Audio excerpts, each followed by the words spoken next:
नमस्कार, मैं हूं अर्शी शेख आपके साथ और आप देख रहे हैं सिटी न्यूज हर कदम खबर की ओर। तो आइए नजर डालते हैं आज की ताजा सुर्खियों पर आपके पसंदीदा खबरें फटाफट में।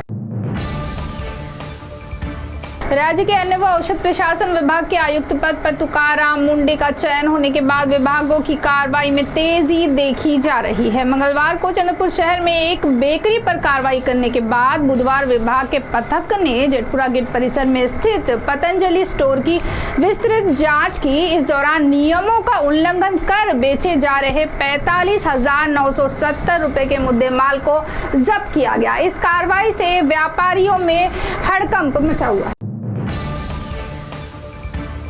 पैसों की लालच में एक मां द्वारा अपने 2 बच्चों को बेचने की खबर आप सब जानते हैं। इतना ही नहीं, महिला के प्रेमी ने उसकी 15 साल की नाबालिग बेटी पर अत्याचार कर गर्भवती किया और फिर उसके नवजात शिशु को बेचने की योजना भी बनाई थी। इस बच्चा बिक्री के रैकेट में और जानकारी सामने आई है कि अपना पाप छुपाने और पीड़ित लड़की को डर के मारे घर से बाहर ना निकलने देने के लिए मुख्य मास्टरमाइंड अजय फुलझेले ने उस नाबालिग पीड़िता का जबरन मुंडन कर दिया था। इस बीच रामनगर पुलिस ने बुधवार रात फरार चल रहे अजय फुलझेले को और तेलंगाना के कागज नगर की बच्चा खरीदार महिला के चंद्रपुर में स्थित एक रिश्तेदार को गिरफ्तार कर लिया है।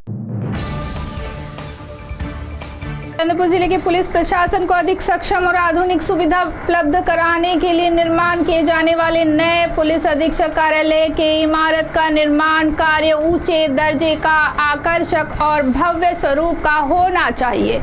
ऐसे निर्देश विधायक सुधीर मुनगंटीवार ने दिए। चंद्रपुर पुलिस अधीक्षक कार्यालय के नए इमारत के निर्माण कार्य के संदर्भ में मंत्रालय में आयोजित प्रस्तुतिकरण और जायजा बैठक में उन्होंने ये सूचना की।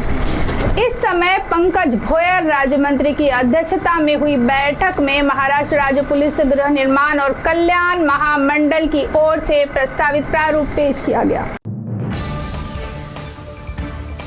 बाजरी पुलिस थाना अंतर्गत पाटाला गांव से सटे शमशान भूमि के पास एक 25 वर्षीय युवक का शव गंभीर अवस्था में पाए जाने से परिसर में खलबली मची है।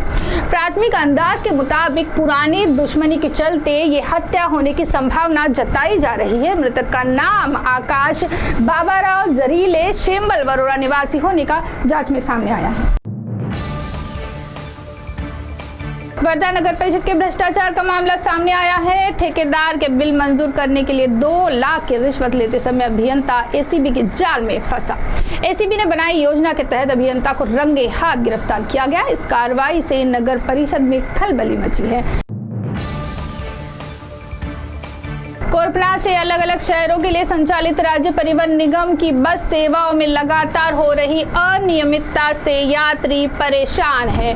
बसें न तो निर्धारित समय पर पहुंच रही है और न ही समय पर रवाना हो रही है, जिससे यात्रियों को घंटों इंतजार करना पड़ रहा है। यात्री और स्थानीय नागरिकों ने राजूरा, वनी और आदिलाबाद डिपो प्रशासन से बसों के समय पालन को लेकर सख्त कदम उठाने की मांग की है। हाल ही में सावली में जंगली हाथी के एक झुंड ने आतंक मचा रखा है, जिससे उनकी हलचल पर नियंत्रण रखने के लिए वन विभाग की संपूर्ण यंत्रणा सज्ज हुई है। हाथी का पीछा करने के लिए वन विभाग के अधिकारी और कर्मचारी रात के दौरान गश्त लगाए हुए हैं, जिससे उन्हें काफी मशक्कत करनी पड़ रही है। बरोरा मांडोली मार्ग पर हाल ही में शाम 7 बजे के दौरान एक तेज रफ्तार ट्रक ने सीमेंट इलेक्ट्रिक पोल को जोरदार टक्कर देने से परिसर में खलबली मची। इस भीषण हादसे में एक 2 पहिया सवार को मामूली चोटें आई। सौभाग्यवश विद्युत आपूर्ति बंद होने से बड़ा अनर्थ टला। महाराष्ट्र से तेलंगाना की ओर जाने वाले राष्ट्रीय महामार्ग पिछले 1.5 से 2 वर्षों से निर्माण कार्य की प्रक्रिया में फंसा होकर इस धीमी गति के काम से नागरिकों का रोज दिनों दिन बढ़ रहा है। विकास के नाम पर शुरू किए गए इस प्रकल्प से अनेकों को अच्छे रास्ते की आशा दिखाई गई, लेकिन प्रत्यक्ष में ये मार्ग अनेक परिवारों के लिए दुखों का कारण साबित हो रहा है।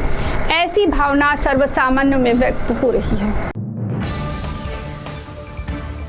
तो सिटी न्यूज हर कदम खबर की ओर में थी खबरें फटाफट। मिलते हैं कुछ ही देर में नई खबरों के साथ। आप बने रहिए सिटी के साथ। नमस्कार।